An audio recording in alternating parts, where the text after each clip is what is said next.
on establishing gold standard vaccine recommendations, sir. As previous speakers have indicated, this is going to establish essentially a new vaccine schedule that is fully informed by the research and data that we have from HHS and NIH and other aspects of the government.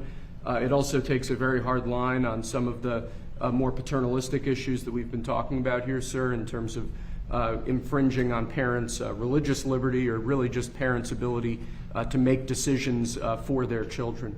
So as Heidi said, this is a very big deal. We're not waiting for anyone else to take action, as you do so often, sir. We're just going ahead and doing the right thing based on all of the best available research to ensure that America's parents and children are being as best protected by the federal government as they can be. Very good. Thank you very much.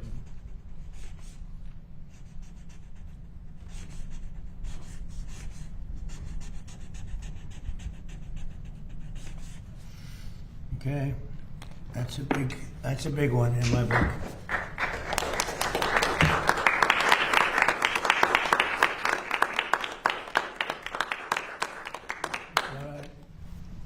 Any questions, please?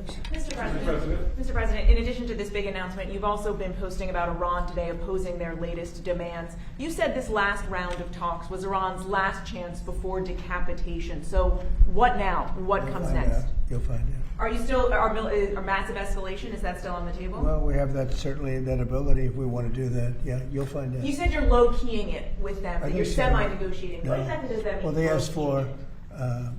asked for reparations, you might say, or they asked for money for the damage that we've done. I said, that's a good idea. Well, we're going to ask for money for the damage they've done over a 50-year period.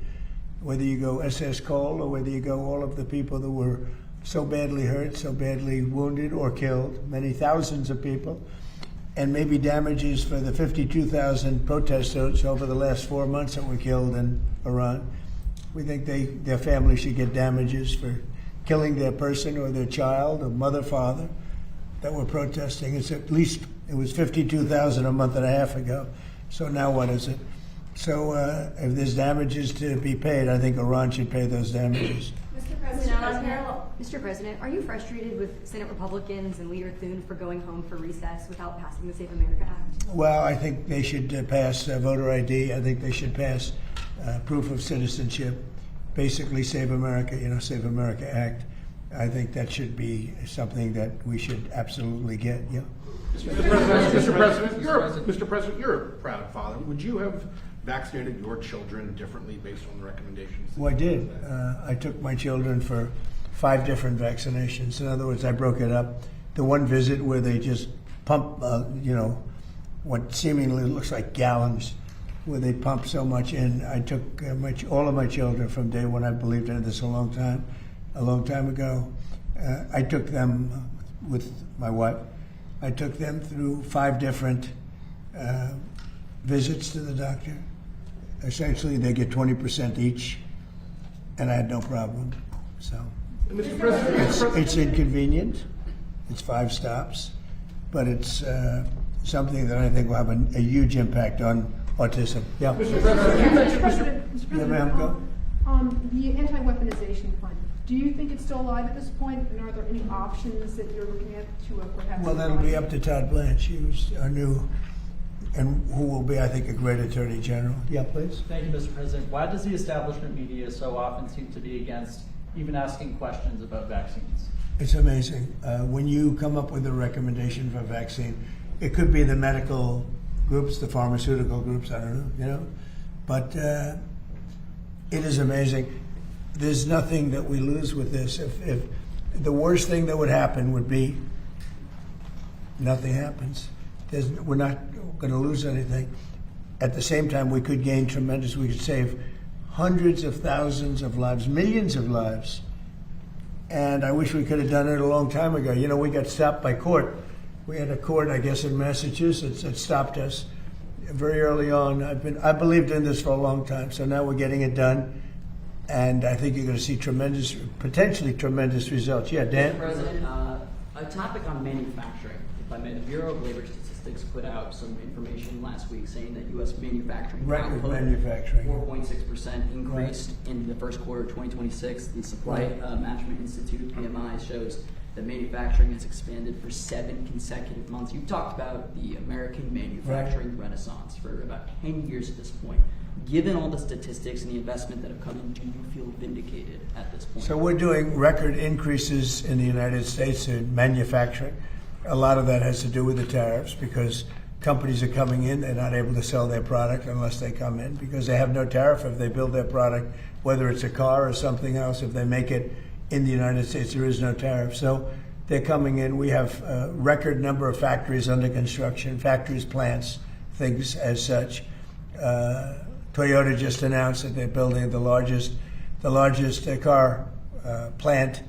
They make cars plant in the world, anywhere in the world. They're leaving Mexico and they're coming to the United States. Many car plants, AI, other, they're opening. I will say that they're leaving Canada, they're leaving Mexico, they're leaving Germany, they're leaving Japan, they're leaving South Korea. They're coming into the United States because they don't want to pay a 25% tariff on a car, and they don't have to pay a tariff if they make it here. So we have the largest number of plants ever being built in the United States right now.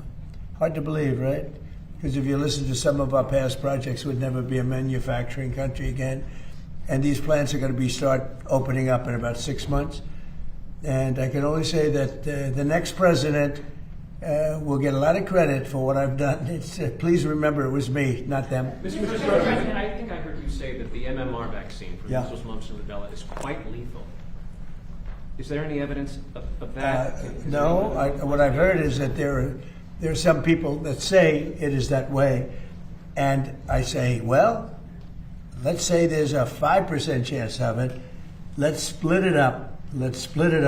Because they do say that given individual, MMR, that given individual, there is no impact. In fact, they've said how safe it seems to be.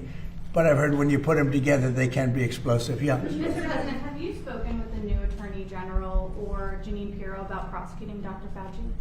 I have not spoken to him about that, no. Mr. President, Senators Rand Paul and Ron Johnson released some text messages from Anthony Fauci, and it appears that as early as January 2021, they knew that there could possibly be complications with pregnant women and miscarriages tied to the COVID vaccine. Yet the Biden administration health officials, they didn't change their rhetoric. Your reaction? Well, the Biden administration was a disaster in every way. That would be just one way, but they have been a disaster in every single way. It's unimaginable what they did in that. Forget about weaponization, forget even about, as important as what you're saying, so many of the open borders, the men and women's sports. They've just been a horrendous disaster, the highest inflation in history. And we're doing a great job. Mr. President, In the back? Mr. President, thank you. Unbundling the shots into more visits means more co-pays for families. What's your recommendation for families that can't afford to keep paying for those visits? Well, we're going to be working with them. We're going to work with the families, and we're going to make sure everything works out cost-wise very well. Yeah, please. Thank you, Mr. President. What recommendations do you have for Republicans, heading into midterms right now? And are Democrats, with the candidates they're putting forward, making life easier for Well, the one thing is we have jihadists being elected all over the place. We have this, whether it's communism, jihadism. It's a friend of mine called up. He said, really, you should use the word jihadist because that's what's happening. And I'm not sure that anybody, if you take a look at what happens in other countries, I think that's not going to be necessarily the way we want to live. But when you look at the radicalism and the craziness of the candidates and the stupidity of what they're suggesting, let's get rid of the Supreme Court, let's get rid of the presidency, let's get rid of the Senate. They want to get, sometimes I'd like to get rid of the Senate too, but I don't say it, and I wouldn't do it. But, they want to get rid of the Senate. They want to get rid of, ideally, the House, but they're thinking about maybe keeping the House. Isn't that nice? These are people that have been not successful. They're people that have been, in many cases, failures. They come from other failed countries, and they come here and they tell us how to run our country. They come from places like, I won't mention because I don't want to get myself into a controversy, but they come from countries that are not great. They come from, let's say, as an example, Somalia. They come in and then they tell us how to how our Constitution, how our Declaration of Independence, how it works. It doesn't work that way, and they're not smart. They have no aptitude. They have nothing going, and they're telling us how to run our country. And I just don't think it's going to happen. I think that they start off, now I may be wrong, but you know, they start off with a big disadvantage. People don't want to have radical lunatics involved in running our country, and that's what we have. We have people that are saying things that are so great. Now they're denying it, or they say, well, I've changed my mind. They want to defund our police. They want to terminate our military. No military. We don't want any military in our country. We don't want our police to be paid anymore. They want our police down to like almost nothing. It's like, doesn't make sense, right? Mr. President, going back to the subject of Iran, sir, can you give us any estimate of when you think the Strait of Hormuz will be? Well, it's open now. We're taking a lot of shit. It's open now. Look, the only one that has control of the Strait of Hormuz right now is the United States Navy. We have a blockade that's been infallible. It's a steel wall. And we let people in that we want to let in, and those people come in, and they've been coming in and they're going out. So it's actually open now. We do not let them go into Iran. They're not admitted into the Strait to go to Iran. But it's open for others. Now, a little bit complex because they will, on occasion, drop a mine, and we find the mines. You know, we've mine swept the entire Strait, as you probably maybe heard, maybe you didn't hear. But we control the Strait 100%. Now, can they make trouble? Yeah, they can make trouble. But they're broke. They have no money. You know, Iran is broke, totally broke. And they're not paying their soldiers. They have inflation of 300% as of last night. I heard 309%. So we'll see what happens. But they've been bad for, they say 47, it's actually 50 now. You know, 47, they've been saying it for 3 years. But for 50 years, they've been the bully of the Middle East. What they've done is terrible. They've killed hundreds of thousands of people. They've killed people. They've wounded and maimed people with the legs, the arms. You know, with the roadside bomb is their bomb. They're very proud of it. And now they're paying a price. Thank you very much, everybody. Thank you, guys. Calling Chairman Warsh occasionally when you talk about it. No, actually, the Wall Street Journal had a wrong story. He said I spoke to him. No, I have tremendous respect for Kevin Warsh. I've only spoken to him one time briefly a few days ago, just a conversation. Look, he's going to do it. He's going to run it. I know what he'd like to do, but he has to run it. He's got a board. It's not only him. If it was up to him, it would be different. But he's got a board. But I've only, they said I speak to him all the time. And I've spoken to him one time since his assumption, since he took over. And great conversation, but he's a great guy. He's my pick. And I'm going with him 100%. But they made it sound like I live and breathe. I speak to Kevin all the time, every time. I spoke to him one time. Okay, thank you very much, everybody. Thank you, press. Thank you. Thank you, sir. Any response to Netanyahu rejecting the Hamas deal? Thank you, sir. Well, I put it out today on Truth.